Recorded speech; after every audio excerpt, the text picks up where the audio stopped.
Indiana innovation at the heart of this week's show. Ground Zero, Bloomington, where we dig deep into a new strategy to bring the region's brightest minds together to push innovation, create jobs, and strengthen brand. To Lafayette, where Subaru is taking a new high-tech direction in making some of the cars we drive. To some of the fastest on four wheels. Arrow McLaren's $30 million investment in Indianapolis and what it means to the growing motorsports sector in the region. Plus, human spaceflight is the ultimate team sport. Purdue once again with a big role in space exploration. Details on the university's research involvement in the next mission to the moon. It's time for liftoff on this edition of Inside Indiana Business.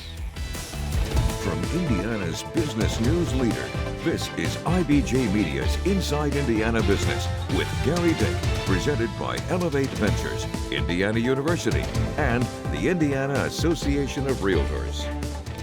Hello and welcome to Inside Indiana Business. I'm Gerry Dick, coming to you this week from Bloomington, specifically the Trades District. This is just northwest of the heart of downtown Bloomington.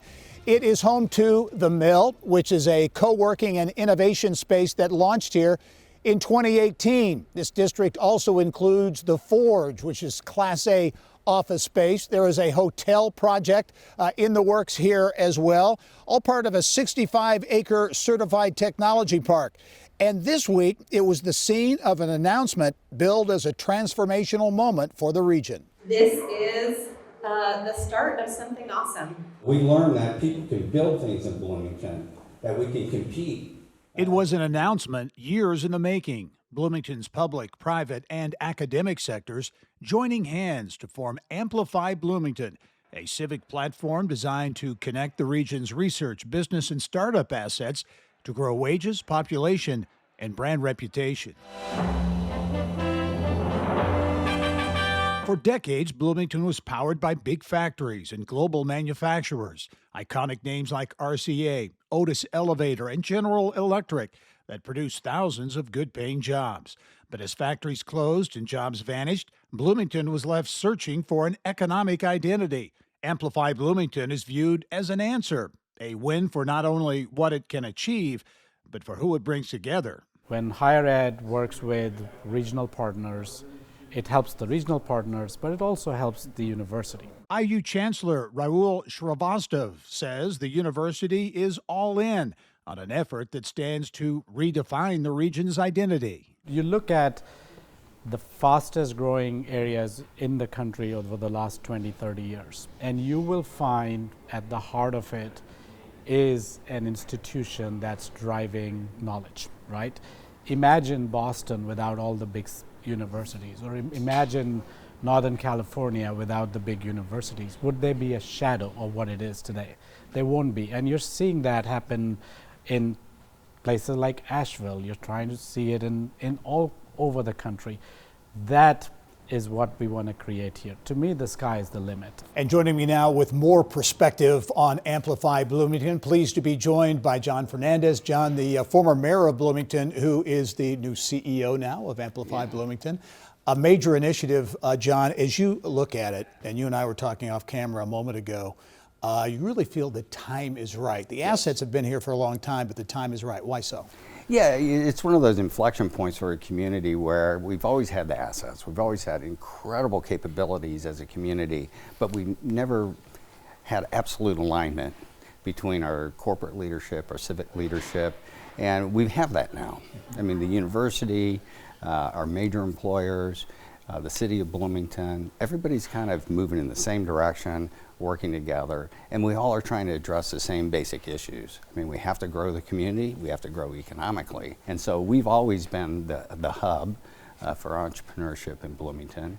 We'll continue to do that, but we're also elevating the work to make it more place-based in terms of how we go to market, signaling that there's a lot of opportunity for talent, to grow companies, to work here, to build a meaningful life here, to build a meaningful company here. We've lost a lot of population in that 25 to 50-year-old demographic, And a big part of that is they don't see the economic opportunities. So part of what we're trying to do with this kind of innovation and entrepreneurship-driven strategy is to grow those opportunities so that we can keep talent here. I mean, we have a university cranking out some of the brightest minds anywhere. Let's keep them here.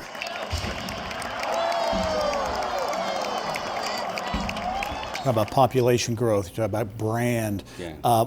5 years out, what does success look like for Amplify Bloomington? Well, for us, it's pretty straightforward. We want to be able to see population growth in those key demographics. Our goal at the mill is to help 10 companies get from $1 million in annual revenue to $10 million by the end of 2030. If we get that done, that's going to create a lot of opportunity. And then the third thing is just to really elevate the brand where it should be, so that when people think about places in America that are innovation oriented, where there's great companies, great opportunities, Bloomington should be in that name. They should think of Bloomington just like they think of the Boulders, the Athens, the Ann Arbors. They should say Bloomington. And today they're not saying it, but in 10 years they will. All right, John Fernandez, CEO of great. Amplify Bloomington. Thank you very much. Thanks for coming Look down. forward to following the story. All right, thanks a lot, Gary. Where innovation meets the warfighter's needs on the third largest naval base in the world. Well, certainly much of the new Amplify platform will focus on Bloomington, but it is very much a regional initiative connecting to assets throughout the region, including just south of here, the Crane Naval Surface Warfare Center. It is one of the Navy's largest and most important technical centers, employing thousands of scientists and engineers and others performing work on electronic warfare, sensors, and artificial intelligence-enabled systems.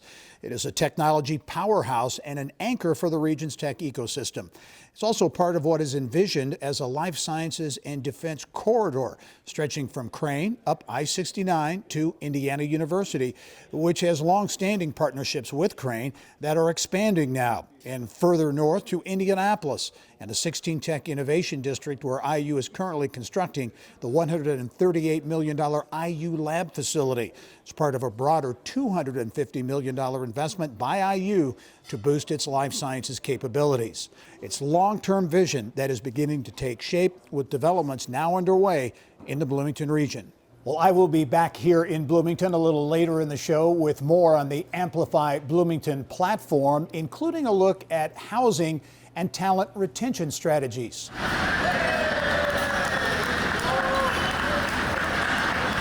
But up next, hitting the road with Made in Indiana hybrid technology and how it's helping to drive the economy in Tippecanoe County. Kylie Valletta in studio with that and much more when we return.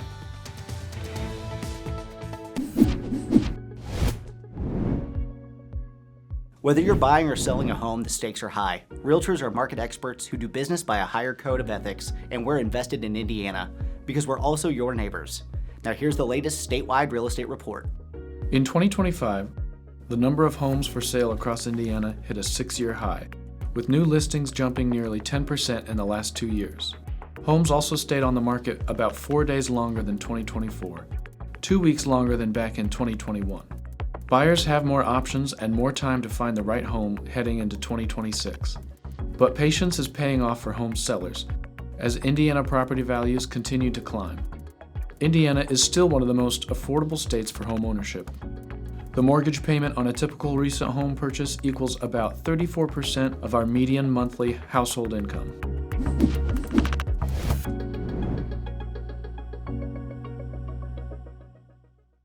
Today, you either innovate or evaporate. We are accelerating the pursuit of progress. From the foods we eat to the heights we soar, because this is Indiana, the innovation capital of the world. We rally visionaries across industries, invest in connections as much as capital, and fuel our founders from dorm room to boardroom. Fuel your innovation with Elevate Ventures. NASA's Artemis II is the first crewed lunar mission in over 50 years. 4 astronauts will venture around the moon, preparing humanity for a long-term lunar presence for scientific discovery and exploration. NASA pushing its planned February Artemis launch to March due to technical issues. When Artemis does take off, it will make history in human space travel. And Purdue University living up to its reputation as a key player in space exploration with a heavy amount of alumni involvement in NASA's return to the moon efforts. The Artemis II crew will be traveling farther in space than any humans have before. A Purdue expert explains why that's also a new frontier in astronaut health. There we can see visual confirmation of deployment of the four mains. Four healthy mains. Although astronauts may seem like superheroes, a NASA crew having to return to Earth early from the International Space Station just weeks ago due to an astronaut's medical issue, and we see the fourth crew member of Crew 11 being helped from the vehicle now, is a reminder that they are, after all, only human. And the 4 astronauts for the soon-to-launch Artemis II mission will travel farther in space than any humans in history. Anything can happen at any time.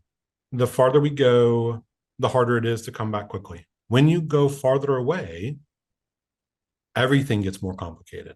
Astronauts haven't traveled beyond low Earth orbit since the Apollo moon landing, so for the first time in over 50 years, Artemis II is going into a different radiation environment. That certainly has some consequences on crew health that we don't know everything about. We have a moonikin.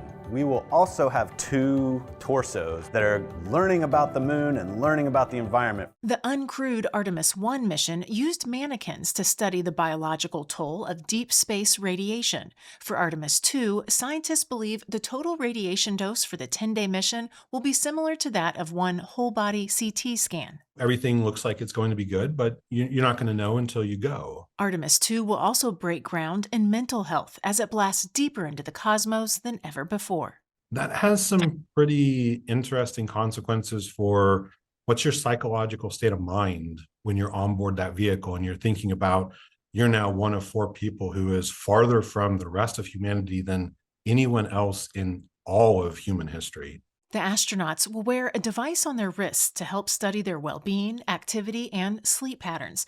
The prolonged isolation and confinement of space travel can increase the risk for anxiety and depression. If you look around what people are working on in terms of spaceflight, this is part of it. How do you assess mental health of crew? How do you maybe help them in times when, they're very far away. Also challenging the crew's mental toughness, it will be the first time in more than 50 years that astronauts will experience a communication blackout with mission control for about 45 minutes as the spacecraft passes behind the moon. That's a really deep philosophical thing to kind of consider, especially whenever they go into periods of blackout where we won't be able to communicate directly. You're very disconnected and very far away. From psychology to safety, NASA says astronaut health is its top priority. The need to discover, the need to explore, that's rooted in who we are. Whatever we have to do to ensure that we continue exploring space in a healthy way, all the better. DeMars says there is research underway looking at new methods to help astronauts' mental health in space, including counseling, using virtual reality for relaxation, and communication with their families. Hancock Health is using its podcast platform to make conversations about health topics more accessible. Just Jen features interviews with Hancock Health doctors and experts about topics that impact women. IBJ's Daniel Bradley has more on how healthcare systems are using podcasts to reach patients in this weekend's paper. Still ahead, car making in Indiana takes a new turn.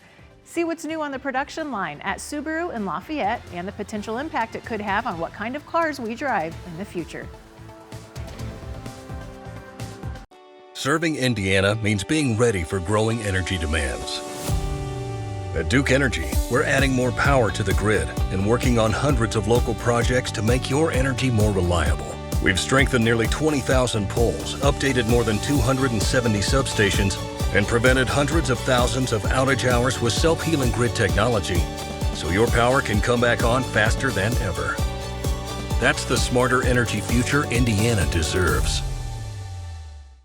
The challenges are real. Type 2 diabetes rising fast, hormones need help. Alzheimer's cases rising as population. Solutions. They said it'll never happen. It's too hard. Nothing will change. Can't compete. You'll never solve it. And we said, Watch us.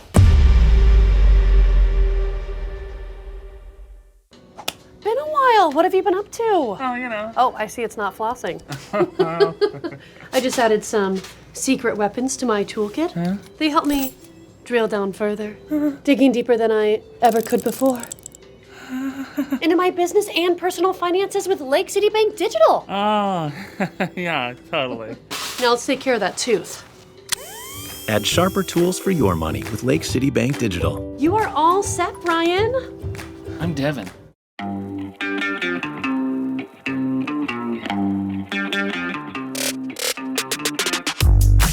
Hello and welcome to Inside Indiana Business. I'm Gerry Dick, coming to you this week from Northwest Indiana, Jeffersonville, Muncie, South Bend, in downtown Evansville, Terre Haute, Fort Wayne, Richmond, from one of the state's key entrepreneurial and innovation hubs, 16 Tech. Inside Indiana Business, Indiana's business news leader.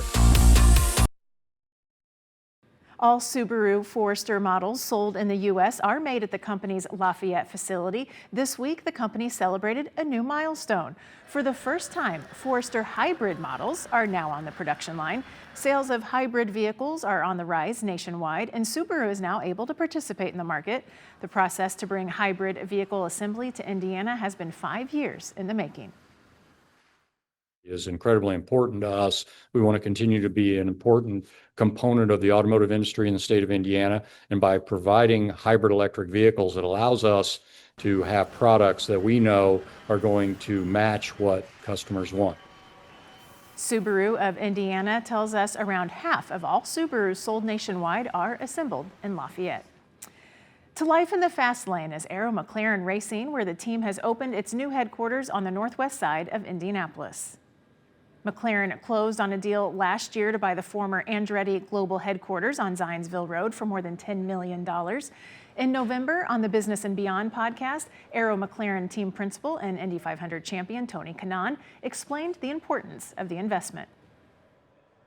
I think we're adding to a lot to the racing capital of the world. We're going to do shop tours so actually the fans can actually enjoy seeing where we work and how we do things. And we're just adding to Indianapolis, and I think it has everything to do with Indy. So pretty excited about it. The McLaren IndyCar team employs nearly 100 people in Indianapolis, and it'll be all hands on deck at their new facility as the IndyCar season kicks off in less than a month. Elkhart is the latest Indiana community to pass a DORA ordinance. Customers can buy alcoholic beverages from participating businesses and carry them outside. The DORA will cover the city's central business district with opportunities for future expansion. An Indianapolis tech entrepreneur is working to help homeowners in need of repairs. NeighborServe is a membership-based home services club that matches homeowners with vetted local contractors. Out of those who apply and get vetted, NeighborServe accepts only about 5% into its network. There's a big gap in trust in this industry. Like home service is a massive industry. It's a huge problem today. And the lack of trust and respect that's sort of proliferated, right? When you get neighbors serving neighbors, it kind of solves itself. NeighborServe is currently available to residents through central Indiana as well as Bloomington and Columbus. Hanranahan tells us as the company enters year 3, there are plans for more expansion and more partnerships. An Elkhart company that helps fight and protect against fires worldwide has won the Indiana Chamber's Coolest Thing Made in Indiana contest. Elkhart Brass developed the XD glow-in-the-dark smooth-bore nozzle. It's designed to improve safety in dark and smoke-filled environments. The company was founded in 1902 and produces more than 2,000 products. Up next, they came, they studied, they graduated, but how do you get them to stay? See what the city of Bloomington is doing to keep IU grads in the region when we come back.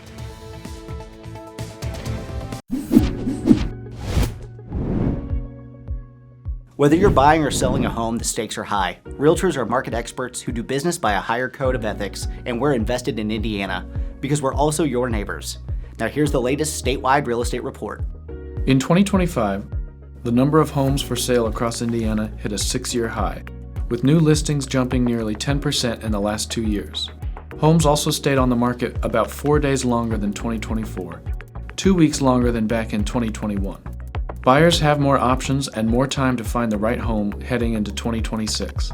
But patience is paying off for home sellers as Indiana property values continue to climb. Indiana is still one of the most affordable states for home ownership. The mortgage payment on a typical recent home purchase equals about 34% of our median monthly household income.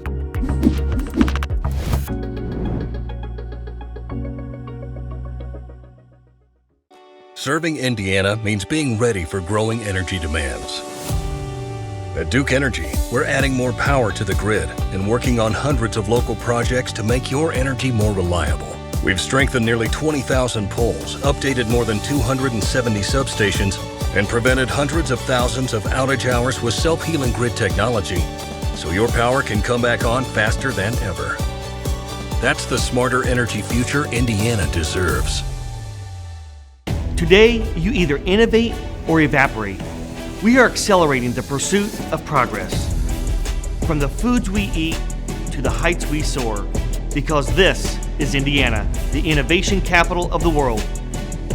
We rally visionaries across industries, investing connections as much as capital, and fuel our founders from dorm room to boardroom. Fuel your innovation with Elevate Ventures. We are bringing the power of this to this with a new IBJ Media app. For the first time ever, you'll be able to get the Indiana Lawyer, Inside Indiana Business, and the Indianapolis Business Journal all in one place wherever you go. All across the state of Indiana, IBJ Media provides the news you need to know, and we're doing it now directly to your phone. To be a part of this, you can find it on your favorite app store. Just search IBJ Media. Circling back to where we started this week in Bloomington, where Gerry is standing by with more on the city's strategy to tackle housing and convincing IU grads to work there. Gerry? All right, Kylie, thank you, and welcome back to Bloomington. We are in the Mill, which is part of the Trades District, just a stone's throw away from the heart of downtown Bloomington, part of Bloomington's innovation ecosystem, if you will. And the site earlier this week of the launch of Amplify Bloomington, the civic platform designed to connect community and in many ways redefine the economy around innovation and collaboration. And Bloomington believes it is taking an innovative approach to solving the housing challenge facing so many communities around the state. Hopewell is a city-led neighborhood redevelopment project transforming the former IU Health Bloomington Hospital site into a mixed-use, mixed-income community with housing, public spaces, and other amenities. Rather than private developers, the city is driving this project, which is envisioned as a mix of single-family homes, townhomes, and multifamily units. There could ultimately be hundreds of units when complete. But city planners stress it is about more than housing. It is about building a downtown neighborhood that can help to drive population increase. It has a wonderful connection to park spaces. We have a couple of grocery stores nearby. We have healthcare options not too far away. It's proximal to downtown. If you're an active person, it's walkable to campus. So the location itself really will drive a lot of what the neighborhood can be. Well, certainly housing options, quality of life, all very important when it comes to talent attraction, which communities all over the state are trying to do. One of the measurables when it comes to the Amplify Bloomington initiative is driving the number of graduates from Indiana University that stay here in Bloomington. In fact, a goal is to retain 250 or more high-skilled graduates annually in the city. So how do you do it? It is a question that cities and towns all over Indiana are wrestling with. And for some answers, I'm pleased to be joined by Ravi Bhatt. Ravi is the CEO of Folia, a company doing great things here in Bloomington, also chair of the Amplify Bloomington board. And Ravi, thanks for joining us. Well, thanks for having me, Gary. First of all, give me a thumbnail description, because your company, Folia, is doing some great things. Yeah, what Folia is up to. So Folia serves regulated industry customers. So think large law firms, government agencies, large financial services institutions like some of the large commercial banks. And most of the senior professionals in those organizations do a lot of insight capture. Think about making annotations in big gnarly documents. We provide an end-to-end secure framework for capturing that information and turning it into retainable knowledge. When you look at what is here now and what you want to accomplish with Amplify Bloomington, how does that translate into getting more IU graduates to stay here, to attract more talent to Bloomington? I think for Indiana and Bloomington in specific, it's not just that this is an amazing place to start a career or expand a business or build a huge team doing R&D. It's also a great place to live. Indiana University has a new level of, let's say, fight and investment and a willingness to make large bets. That's new. Certainly a world-class football program that put itself on the national stage helps a lot. You know, we're seeing Cook Group and other large employers make big investments in this community. And then, you know, you have hard assets here that are finally being activated. You know, there's a regional airport here that has great bones. We're very close to the Indianapolis airport. You know, we have the Crane, research facility not too far from us. So I think a lot of those stars are aligning, but mostly what it is it's an attitudinal difference. I think there is a lot of excitement now to work together to push towards something bigger and better. Ravi Bhatt Folia, but also chairman of the board at Amplify Bloomington. Thanks for joining us. Thanks for having me. Well, Bloomington is still buzzing after IU football's Cinderella run to a first ever national championship. That's where he won the Heisman Trophy. What a call by Kurt Signetti. It's really tough not to rewatch highlights from this game. The Hoosiers ending their season undefeated 16-0, beating the Miami Hurricanes in Miami to claim the top prize in college football. And I recently sat down with longtime sports journalist Mike DeCourcy of the Big Ten Network, Sporting News, to get his take on IU's unexpected rise to the top. If you put the right pieces in the right places and they believe and they execute what is being asked of them, then you can do great things. I did a piece subsequent to the championship where I ranked it as the biggest, the most remarkable, astonishing sports story of my career, without a doubt. Mike DeCourcy also weighed in on the NIL and transfer portal's impact on college sports. And you can hear my conversation with him on the next Business and Beyond podcast, which launches Monday. Well, Lake Monroe is located just a short distance from Bloomington, just south of here, the state's largest man-made lake. But it is not the only place to enjoy Indiana's natural beauty. And that's where we leave you this week, with a look at some of the state's most popular places to take in nature. That's all for this edition of Inside Indiana Business from Bloomington. I'm Gerry Dick. Go out and make it a successful week.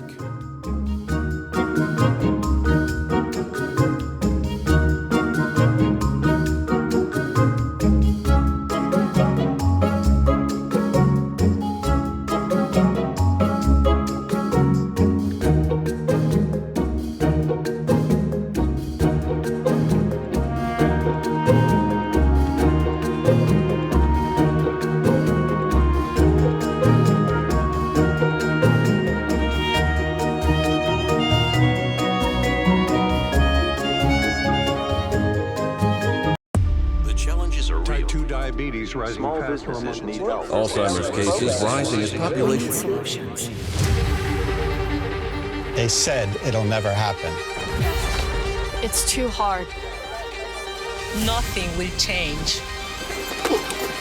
Can't compete. You'll never solve it. And we said, watch us.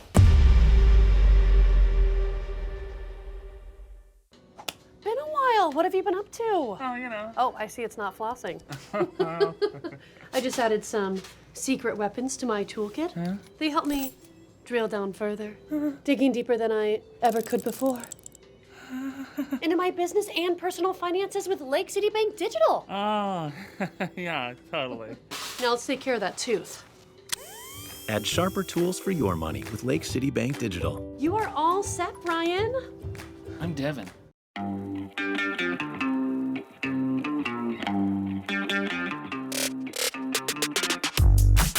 Hello and welcome to Inside Indiana Business. I'm Gerry Dick, coming to you this week from Northwest Indiana, Jeffersonville, Muncie, South Bend, in downtown Evansville, Terre Haute, Fort Wayne, Richmond, from one of the state's key entrepreneurial and innovation hubs, 16 Tech. Inside Indiana Business, Indiana's business news leader.